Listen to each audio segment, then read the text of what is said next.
Queridos, nós vivemos num mundo que não estaria do jeito que está hoje, nós não estaríamos vivos se nós vivêssemos num mundo sem graça. A graça faz toda a diferença. Quando nós olhamos a mensagem principal do Novo Testamento, nós vamos ver que a mensagem principal tem dois nomes, duas palavras na verdade. Boas novas, correto? Fala assim, boas novas. E que boas novas são essas? A redenção, a vida, a nova vida em Cristo Jesus e uma vida eterna. Só que a base de tudo isso é uma coisa chamada graça. Sem graça é impossível alcançar a vida eterna.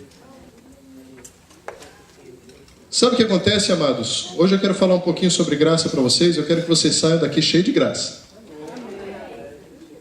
É impossível o Espírito Santo se mover numa igreja onde não existe graça. É impossível você ser salvo sem a graça. É impossível você chegar ao céu sem graça. Você tem que ser uma pessoa cheia de graça. Que nós não vivemos o tempo da graça hoje, e no Velho Testamento eles viviam só debaixo da lei. Porque Deus foi sempre um Deus de graça, queridos. Deus foi sempre um Deus de graça. Amém, queridos? Sabe por que Deus é um Deus de graça? Porque o fundamento, a essência da graça é o amor.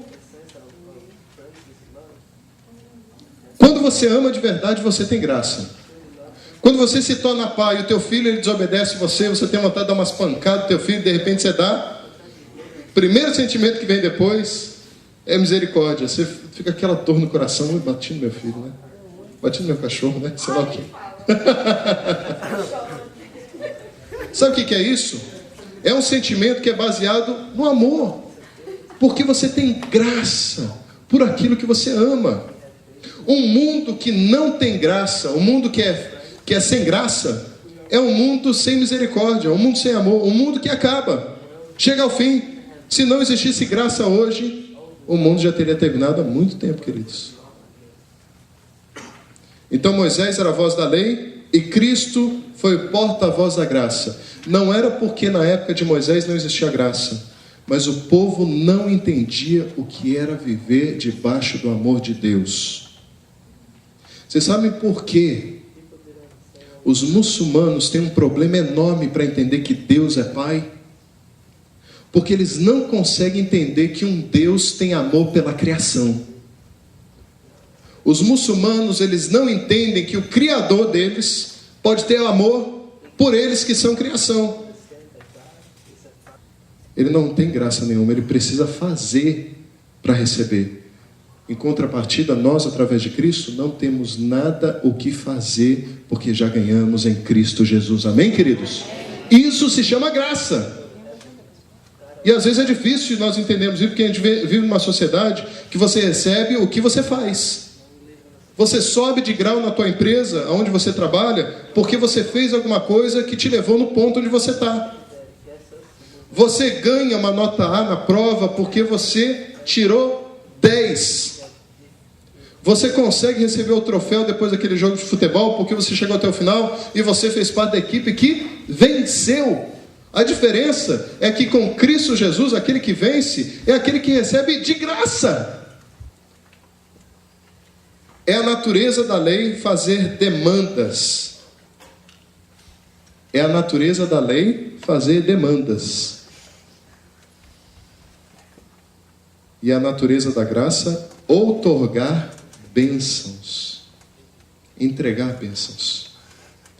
A lei faz demanda. A graça entrega bênçãos. Olha a diferença. A lei é um mistério. A lei é um mistério de condenação. A graça de perdão. A lei, ela condena a todo tempo. A todo tempo a lei condena. A todo tempo a lei condena. A graça, na verdade, ela libera o amor. E aí vem o perdão. Esse é o grande problema que nós encontramos em muitas igrejas até hoje. Sabe por que tem muita gente que não consegue pisar dentro da igreja? Porque igrejas estão vivendo sem graça. Porque igrejas estão caminhando sem graça. A pessoa que vive debaixo da lei, que vive debaixo da condenação de obras, era uma pessoa de jugo, que aponta o dedo, que não consegue enxergar as pessoas com graça. Aí a gente chega num ponto e a gente fala assim, não, mas eu não posso comer a maionese Hellmann's, porque, né, a tradução do Hellmann's, né, homens do inferno. Eu não vou comer aquele pão daquele padeiro da esquina, porque eu ouvi dizer que ele faz uns patuá de sexta-feira e sabe lá o que está pegando nesse pão aí desse padeiro.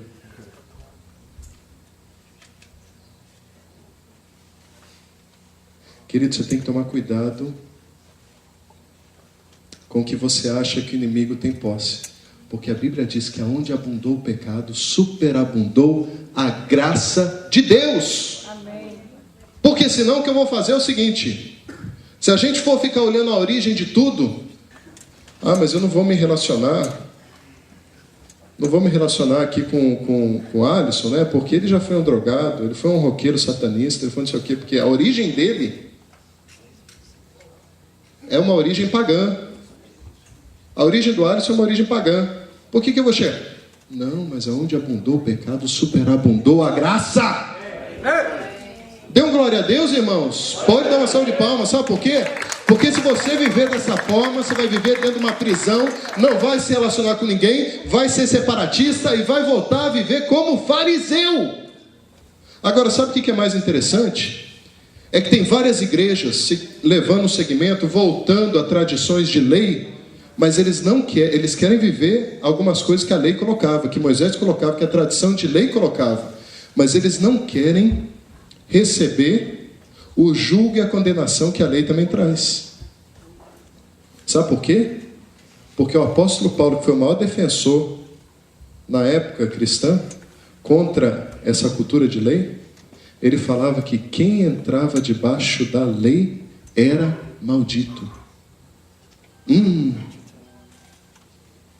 Então, se eu vivo debaixo da lei, eu carrego sobre minha vida maldição.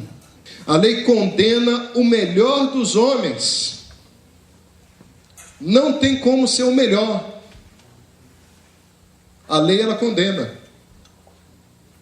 A graça salva o pior dos homens. A lei diz, faça e viverás. A graça diz, crê e viverás. Existe uma diferença muito grande, porque você não é salvo pelas obras, viu, queridos? A Bíblia fala que a graça é dom de Deus, e não vem por obras para que ninguém se glorie. Quando você crê, você recebe. Você não é salvo através de obras, porque se você fosse salvo através das tuas obras, não seria necessário existir um Deus, porque você seria prepotente, superpotente para se salvar sozinho. É por isso que Jesus precisou vir e acabar de vez por toda com a bagunça de vida que as pessoas tinham misturado com Deus e com deuses. Jesus, ele veio e trouxe o conceito correto. Olha, você é criatura, você precisa se tornar filho, mas como filho você depende do Pai, e é só o Pai que pode te levar para o céu. Amém, querido? A lei condena. A lei, ela condena você. A graça liberta da condenação. Porque o pecado não terá domínio sobre vós, diz aí, Romanos 6,14. Ora, aquele que faz qualquer obra, não lhe é imputado o galardão segundo a graça, mas segundo a dívida. Mas aquele que não pratica, mas crê naquele que justifica o ímpio, a sua fé não é lhe imputada como justiça. Romanos 4, de 4 a 5. Sabe o que o apóstolo Paulo está querendo dizer aqui para a igreja lá em Roma, para os romanos? Que se você vive debaixo das tuas obras, vai ser através das tuas obras que você vai ser julgado. Mas se você vive debaixo da graça, é pelo que você crê que você é justificado. Sabe por que eu estou ministrando essa palavra para vocês hoje à noite? Eu não quero que vocês saiam daqui com o coração pesado, mas eu quero que vocês saiam com o coração leve, que Deus, ele ama você incondicionalmente, amados.